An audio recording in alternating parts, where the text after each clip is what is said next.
ମାନସିକତାକୁ ସକାରାତ୍ମକ ରଖିବାରେ ଦୈନନ୍ଦିନ ଜୀବନଶୈଳୀ ଅନେକାଂଶରେ ସହାୟକ ହୋଇଥାଏ ବୋଲି ଟୋକିଓ ୟୁନିଭର୍ସିଟିର ବିଶେଷଜ୍ଞମାନେ ମତ ଦେଇଛନ୍ତି।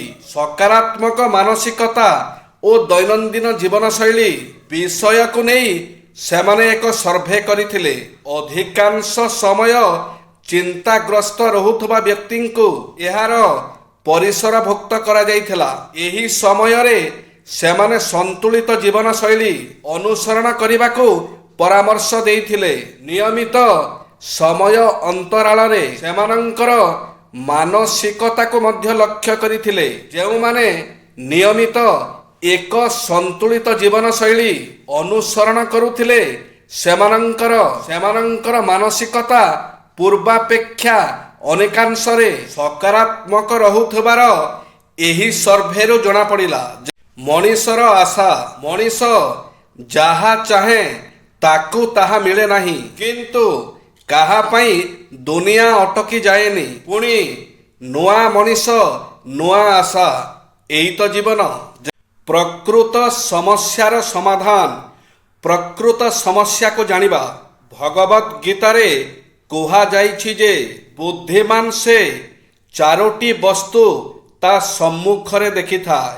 ତୁମେ ଜଣେ ମହାନ ବୈଜ୍ଞାନିକ ହୋଇପାର, ତୁମେ ଭୌତିକ ବିଦ୍ୟାରେ ବହୁତ ଅଗ୍ରଗତି କରିପାର, ତୁମେ ବହୁତଳ ବିଶିଷ୍ଟ ପ୍ରାସାଦ ନିର୍ମାଣ କରିପାର ଏବଂ ବହୁତ କାର୍ ମୋଟର କ୍ରୟ କରିପାର, କିନ୍ତୁ ତୁମେ ଚିନ୍ତା କରିବା ଉଚିତ ପ୍ରକୃତରେ ତୁମେ ଜୀବନର ସମସ୍ୟାକୁ ସମାଧାନ କରିପାରିଛ କି? ଜୀବନର ପ୍ରକୃତ ସମସ୍ୟା ହେଉଛି ଜନ୍ମ, ମୃତ୍ୟୁ, ଜରା, ବ୍ୟାଧି। ଉଚ୍ଚ ପ୍ରାସାଦରେ ରହିଲେ ଆମର ସମସ୍ୟାର ସମାଧାନ ହୋଇଯିବ, ଏପରି ଧାରଣା ଭୁଲ ଅଟେ। ଜୀବନରେ ସମସ୍ୟା ହେଉଛି ଏହି ଚାରିଟି ବସ୍ତୁ: ଜନ୍ମ, ମୃତ୍ୟୁ, ଜରା, ବ୍ୟାଧି। ରୂପକ ସମସ୍ୟାରୁ ଆମକୁ ଉତ୍ତୀର୍ଣ୍ଣ ହେବା ପାଇଁ ପଡ଼ିବ, କିନ୍ତୁ ଜୀବନର ଏହି ସମସ୍ୟାକୁ ଆମେ